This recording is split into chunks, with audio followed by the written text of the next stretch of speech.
Hey, it's Casey Orr and Sean Whitfield with iTruckTV.com.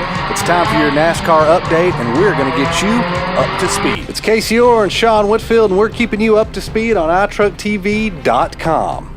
Sean, we talked about this last week a little bit here, but this is one of those races we always look forward to, Martinsville. It's a short track. It's going to be hard on brakes. It's going to be hard on your temper.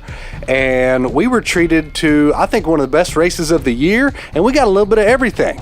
That's right, we sure did. It certainly brought plenty of excitement. You know, with the new attitude of these drivers and teams that winning races is the most important this year, by the way that NASCAR has structured their points program, it certainly added a lot more aggressive driving to what we saw Sunday at Martinsville. Yes, we saw 11 wrecks, 13 caution flags.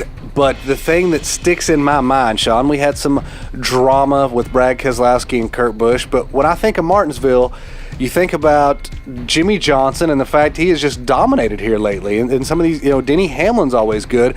Well, Jimmie Johnson didn't disappoint, led nearly 300 laps, but with 10 laps to go, Kurt Busch, who had battled back from that spin with Brad Keselowski early on in the race, is able to get by Jimmie Johnson. And then the improbable happened.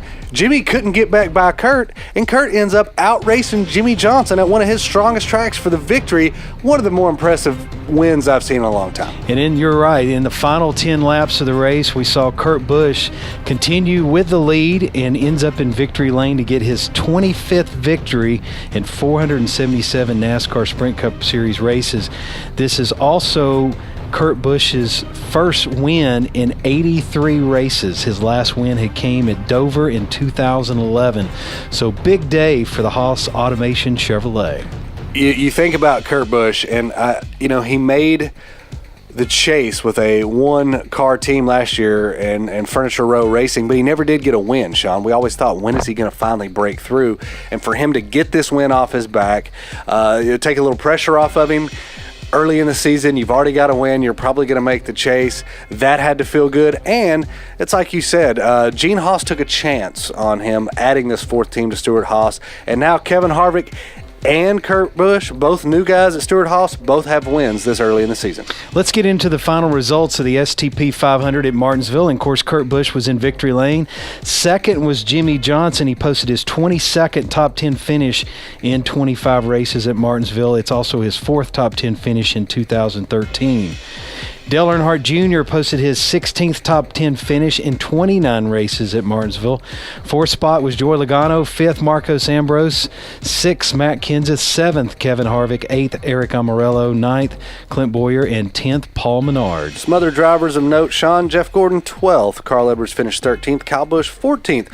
Tony Stewart in 17th. Greg Biffle, disappointing run in 18th. And Denny Hamlin, who came back after a week off because of metal in his eye, was back. He was one of the favorites. Only finished 19th.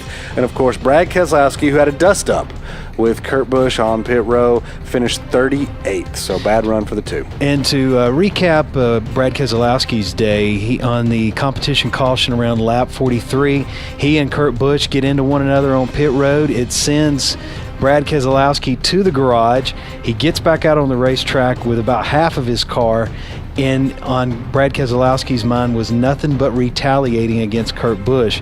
Several times around lap 85, lap 86, he tried to put Kurt Busch down, but Kurt continued to ignore the situation and ended up in victory lane. And even more impressively, and this is for any driver, not just a Busch brother, but to keep your cool and be able to race your way back up to the front and outrace Jimmie Johnson, it was just a heck of a day for Kurt.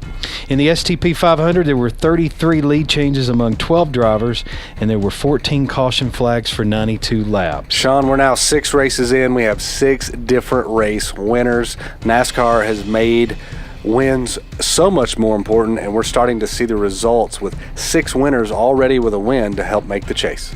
Moving into the drivers' standings after the race at Martinsville, we got Dale Earnhardt Jr. in the lead. He is 9 points ahead of second place Matt Kenseth. Third is Carl Edwards, 10 points behind Dale Earnhardt Jr.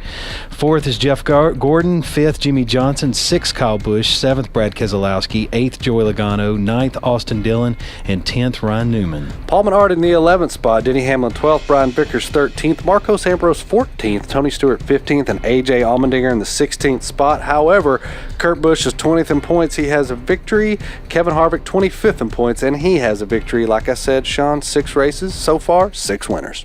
That does it for this week's Up to Speed on iTruckTV.com. You can join us each and every Monday and Thursday at 6 p.m. on Valvoline Racing Radio on Rock 105 in Chattanooga, Tennessee, and you can find us also on iHeartRadio.com. That does it for this week's Up to Speed on iTruckTV.com. Right here on the NASCAR update at iTruck TV, where Sean and I keep you up to speed.